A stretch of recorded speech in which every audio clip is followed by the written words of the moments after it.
Et je donne la parole à son Excellence Monsieur Rui Machete, ministre d'État et des Affaires extérieures du Portugal.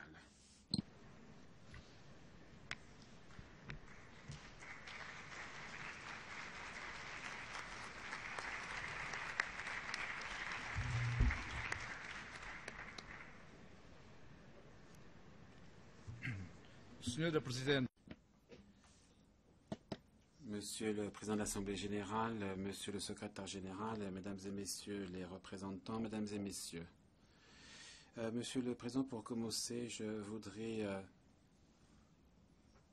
vous féliciter pour votre élection qui témoigne de l'engagement grand de l'Afrique envers les Nations Unies et envers le multilatéralisme. Je voudrais ici aussi dire ma reconnaissance à votre prédécesseur, Monsieur John Ash. Je réitère aussi ma gratitude au secrétaire général pour la façon dont il dirige l'Organisation des Nations Unies et pour les efforts inlassables qu'il déploie en faveur de la paix dans une époque difficile et complexe. Je le félicite aussi pour la tenue du sommet sur le climat qui a permis de renouveler l'engagement politique en faveur de la réalisation en 2015 d'un accord climatique juridiquement contraignant, universel et équitable. Le Portugal et l'Union européenne dans son ensemble continueront de travailler inlassablement et de manière inclusive à la réalisation de cet objectif. À l'occasion de la présente session, nous sommes face à une difficulté considérable qui consiste à renouveler les objectifs du millénaire pour le développement et à faire fond sur eux pour adopter un programme de développement pour l'après 2015.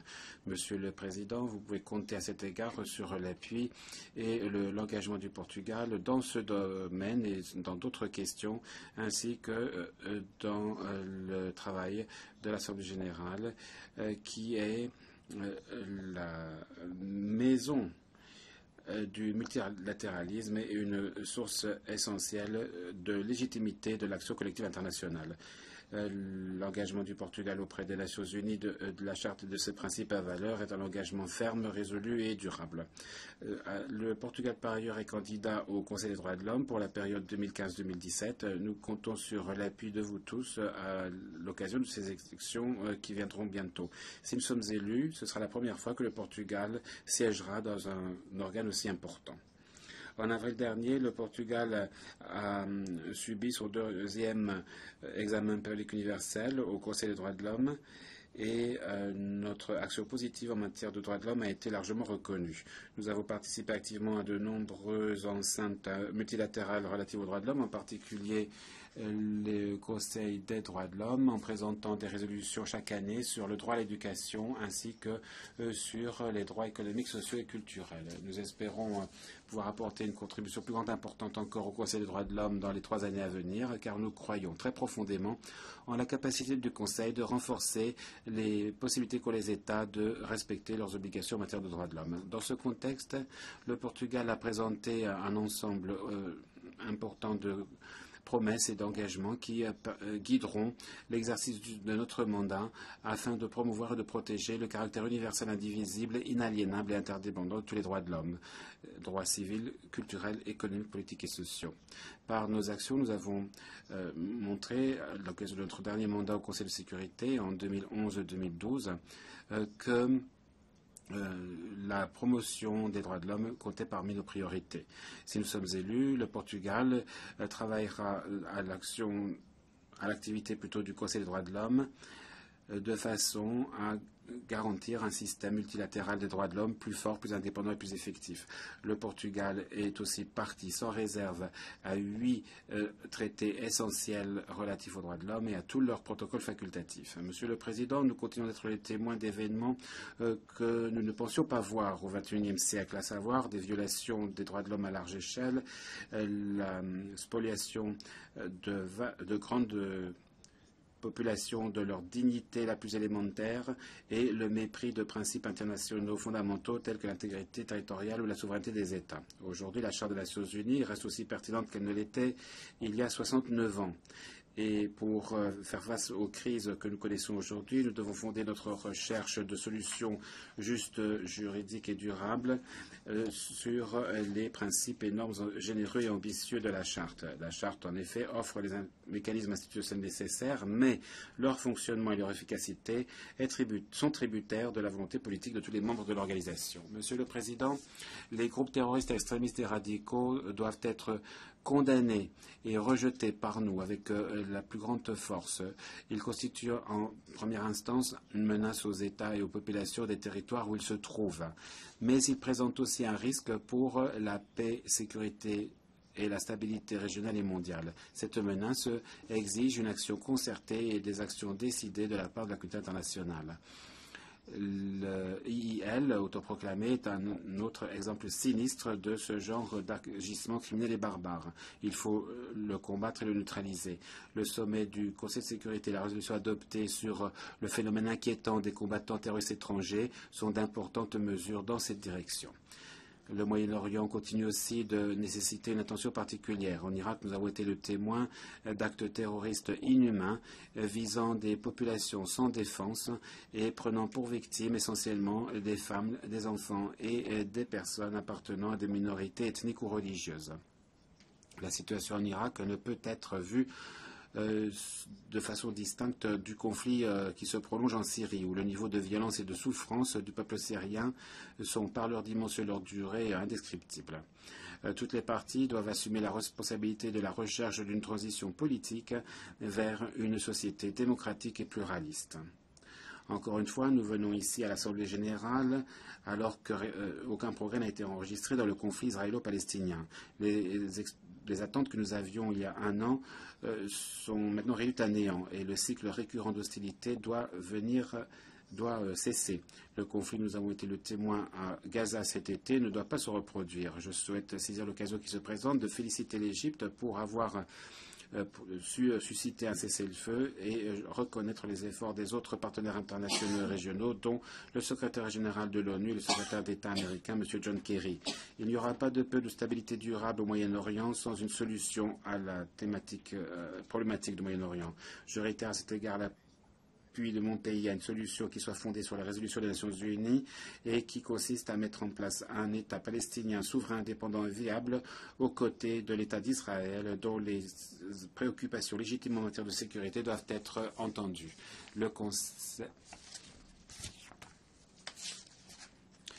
Les signes positifs dont nous avons été les témoins il y a un an concernant le programme nucléaire iranien ont été confirmés avec la signature du plan d'action conjointe de Genève.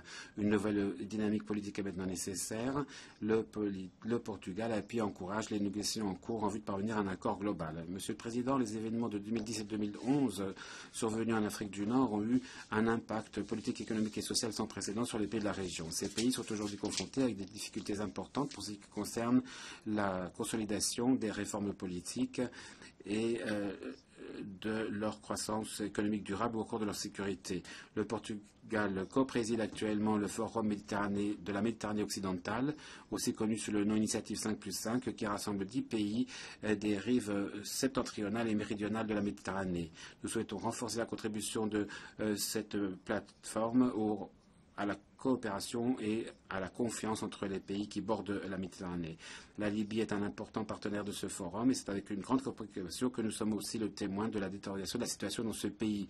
La communauté internationale doit apporter son assistance au processus de transition politique, mais il est par ailleurs essentiel que toutes les parties prenantes libyennes s'engagent en faveur d'un dialogue national inclusif, véritable et fructueux.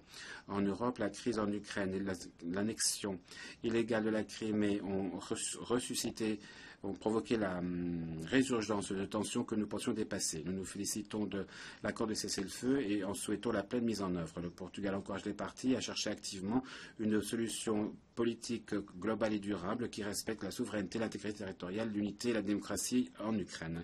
Monsieur le Président, l'Afrique est un partenaire important du Portugal. Les États africains ne sont pas seulement de partenaires politiques, mais aussi de plus en plus des partenaires commerciaux, des partenaires d'investissement, et ce, dans le contexte d'une relation fondée sur l'égalité et l'avantage mutuel qui permet la création d'emplois et le développement économique. Nous respectons pleinement l'appropriation par l'Afrique de ces questions. Nous cherchons par ailleurs aussi à contribuer aux efforts internationaux, notamment ceux qui sont menés aux Nations Unies, pour stabiliser les conflits et prévenir les risques en Afrique sur le plan de la sécurité. C'est pourquoi le Portugal participe à la mission multidimensionnelle intégrée des Nations Unies pour la stabilisation au Mali, la MINUSMA. Nous sommes aussi prêts à participer aux efforts multinationaux visant à renforcer la sécurité dans le golfe de Guinée. Et à cet égard, nous souhaitons coopérer au renforcement des capacités maritimes des pays de la région. Ces derniers mois, nous avons reçu de bonnes nouvelles de la République de Guinée-Bissau, un pays ami et membre de la communauté des pays de langue portugaise. Le rétablissement de l'ordre constitutionnel, la tenue d'élections libres et la mise en place d'institutions démocratiques légitimes, 2 ans après le coup d'avril 2012, sont très certainement des signes d'espoir qu'il convient de saluer. Les difficultés socio-économiques énormes que connaît la Guinée-Bissau, ainsi que l'instabilité politique récurrente et grave que le pays a connue pendant 15 ans, n'ont pas empêché le peuple de Guinée-Bissau d'élire de nouveaux dirigeants par la voie d'élections libres et honnêtes. Cette occasion de tourner la page doit maintenant être saisie. Le peuple et les autorités de la Guinée-Bissau ont pris les bonnes mesures et la consolidation des progrès accomplis jusqu'ici requiert maintenant un appui de la communauté internationale. Les partenaires internationaux peuvent et doivent jouer un rôle décisif dans des domaines tels que le renforcement des capacités et l'assistance financière au service des priorités déterminées par la Guinée-Bissau elle-même. De plus, nous croyons qu'une force de stabilisation fondée sur la mission de la CEDEAO en Guinée-Bissau et élargie à de nouveaux partenaires africains sous mandat des Nations Unies serait une chose appropriée. Par conséquent, nous nous félicitons des initiatives prises pour appuyer la Guinée-Bissau dans le contexte des Nations Unies, conjointement avec en particulier l'Union africaine, la CPLP, la CEDEAO et l'Union européenne.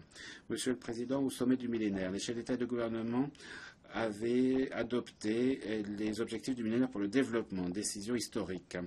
Nous avons maintenant pour responsabilité d'accélérer la réalisation de ces objectifs tout en préparant un nouveau programme de développement. Le Portugal est très attaché à l'élaboration de ce nouveau programme. Nous avons besoin d'un nouveau partenariat mondial porteur de transformation qui intègre les droits de l'homme et combatte les inégalités. Il doit aussi promouvoir des sociétés pacifiques, stables et justes et se faire le défenseur de questions importantes dans le domaine de la population et du développement. Le caractère universel et la responsabilité partagée sont des concepts clés à cet égard. Mais le caractère universel du programme de l'après 2015 ne doit pas être synonyme d'ignorance des spécificités des pays les moins avancés et des pays les plus vulnérables tels que les petits États insulaires en développement. De nouveaux problèmes tels que les changements climatiques, le trafic illicite, la piraterie et les pandémies comptent parmi les grandes menaces dans le monde d'aujourd'hui. La poussée d'Ebola dans les pays d'Afrique de l'Ouest appelle des efforts combinés et résolus de la communauté internationale pour contenir et éliminer ce fléau. Le Portugal participe aux efforts entrepris actuellement au niveau mondial, notamment en Guinée-Conakry et dans le cadre de l'opération des Nations Unies. Monsieur le Président, malgré les efforts de nos prédécesseurs, la réforme du Conseil de sécurité de l'ONU ne s'est pas encore concrétisée. La position du Portugal sur cette question est bien connue. Malgré des différences dans les approches des différents membres, nous ne devons pas abandonner pour autant. Ensemble, nous devons trouver une solution pour faire du Conseil de sécurité un organe qui soit plus représentatif dans le monde d'aujourd'hui. Le 70e anniversaire de l'ONU est aussi une occasion de faire progresser cette réforme du Conseil de sécurité. Le Portugal est, de par sa tradition, une nation maritime et a récemment adopté une nouvelle stratégie maritime nationale qui met l'accent sur la croissance bleue. Nous appuyons activement les efforts des Nations Unies visant à une gestion durable des océans et de leurs ressources. Nous co-présidons le groupe de travail qui va parachever le premier rapport mondial sur l'environnement marin et nous faisons les défenseurs de l'adoption d'un instrument international dans le cadre de la Convention des Nations Unies sur le droit de la mer concernant la conservation et l'utilisation durable de la biodiversité marine dans les zones situées au-delà des limites de la juridiction nationale. Le Portugal va organiser en juin 2015 une grande manifestation internationale sur les océans, la Semaine bleue, pour promouvoir la discussion sur les questions maritimes dans tous ses aspects. Nous espérons une grande participation à cette manifestation. Monsieur le Président, la langue portugaise est le lien qui réunit les États appartenant à la communauté des pays de langue portugaise. C'est un véhicule de communication à l'échelle mondiale. Le portugais est parlé par environ 250 millions de personnes au quotidien, dans les affaires, dans le commerce, dans leurs rapports culturels et dans les réseaux sociaux. C'est aussi une langue officielle ou de travail dans de nombreuses organisations internationales, notamment certaines institutions spécialisées des Nations Unies. La CPLP a pour ambition de faire du portugais une langue officielle de l'Organisation des Nations Unies. Le récent sommet qui s'est tenu à Dili en juillet dernier a confirmé la vitalité de la CPLP. À cette occasion, le Timor-Leste a assumé la présidence de la communauté, donnant ainsi une nouvelle dimension, une nouvelle portée à la CPLP, puisque la présidence se trouve située pour la première fois sur le continent asiatique. Monsieur le Président, je ne peux pas ne pas faire référence aussi au fait que le 20 novembre, nous allons commémorer le 25e anniversaire de la Convention des Nations Unies relative aux droits de l'enfant. Le Portugal est parti à cet instrument juridique sans réserve, ainsi qu'à ses 3 protocoles facultatifs. Je voudrais saisir l'occasion qui se présente de demander la ratification par tous de la Convention et de ses protocoles facultatifs. À l'occasion de la 69e session de l'Assemblée générale, nous allons aussi être saisis d'une résolution sur la mise en place d'un moratoire sur la peine de mort. Nous espérons que cette résolution continuera de jouir d'un appui important et accru. Si, comme nous l'espérons, nous devenons membres du Conseil des droits de l'homme, nous agirons en conformité avec les principes de coopération et de dialogue. Nous dialoguerons avec tous les États et autres parties prenantes de façon à jeter des passerelles en vue de la pleine mise en œuvre des normes et des règles relatives aux droits de l'homme. Si nous gagnons la confiance de l'Assemblée aux élections à venir, ce serait un privilège pour nous que de travailler en tant que membre du Conseil avec le nouveau haut-commissaire aux droits de l'homme, le prince Zeid Al-Hussein, à qui je voudrais ici réitérer notre plein appui. Je voudrais aussi rendre un hommage tout particulier à l'ancien haut-commissaire, Madame Navi Pillay, pour son excellent travail à la tête du haut-commissariat, un travail souvent accompli dans des circonstances très difficiles. Je voudrais conclure en revenant sur la Première Guerre mondiale, un événement tragique dont il est question dans la Charte des Nations Unies, où l'on affirme la détermination de sauver les générations futures du fléau de la guerre, qui, 2 fois dans notre vie, a causé des souffrances indicibles à l'humanité. Alors que nous commémorons le centenaire de la Première Guerre mondiale et que nous préparons la célébration du 70e anniversaire de l'ONU, nous devons nous souvenir de ces mots. Vous pouvez compter, Monsieur le Président, Mesdames et Messieurs les représentants, sur l'engagement du Portugal en faveur des principes et objectifs de la Charte à la poursuite de la paix, du développement et du respect de tous les droits de l'homme. Je vous remercie.